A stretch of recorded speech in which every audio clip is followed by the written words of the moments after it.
Баршаңызға қайырлы күн. Бүгін сіздермен бірге осындай тарыдан майсөк жасайтын боламыз.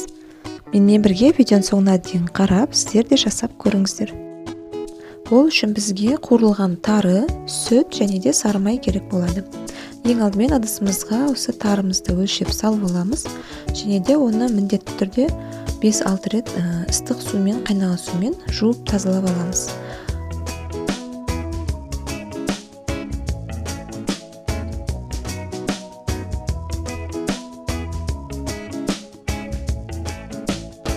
Бұл қуырылған тары болғандықтан осылай жаңағыдай кір суы шығады. Осылай 3-4 рет қайтарып, ең соңында жаңағыдай мөлдір таза су алынғанша осылай жуып аламыз.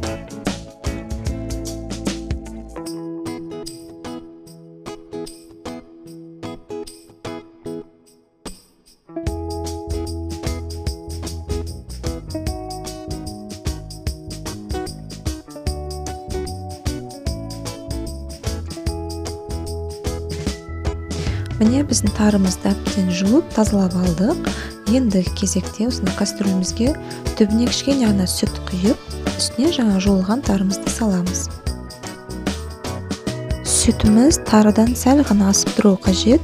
Сүтіңіз шілей көп болып кетсе, жаңадай тарымыз езіліп кетеді. Енді дәміне қарай тұз және де шекер қосып араластырып, осы жаңадай тарымызды отқа қойып, бір қайнатып аламыз. Міне жаңа сүтіміз қайнаған соң, шамамен 3-4 минут газда ұстаймыз. Сонан соң жаңа дайындаған ыдысымызға осы жаңа тарымыздың барлығын құямыз сүтмен бірге. Және де дәміне қарай осылай бір ас қасықтай сары май қостым мен. Барлығын жақсылап араластырып, ыстық күйінде осылай бетін тәрелкемен немесе басқа да заттармен жауып бұқтырып қоямыз. Егер түні бойы тұрса, азанға сәресіне дайын болып тұрады. Немесе 2 сағатқа қойсаңыз да, осылай ауызашарға дайындап қойсаңыздар болады. Тәрелкемен жауып, мен 2 сағатқа қойып қойдым.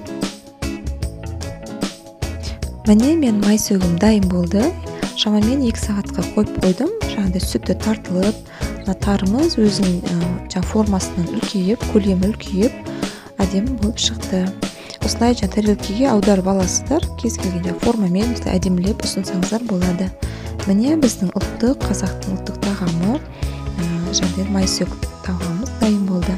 Сіздер де жасап көріңіздер, өте тойымды, дәмді және де ағзаға пайдалы, витаминдерге өте бай. Осы тағамды сіздер де жасауға кеңес беремін. Егер алдын сіздерде жасалмай жүрсе, осы әдіспен жасап көріңіздер, сіздерде де шығатынына сенімдімін. Міне біздің майсөгіміз шашыраңқы, өте дәмді болып шықты. Менімен бірге соңына дейін қарағандарыңыз үшін көп рахмет. Егер видео ұнаған болса, лайк басып, және де қоңыраушаны баса кетіңіздер.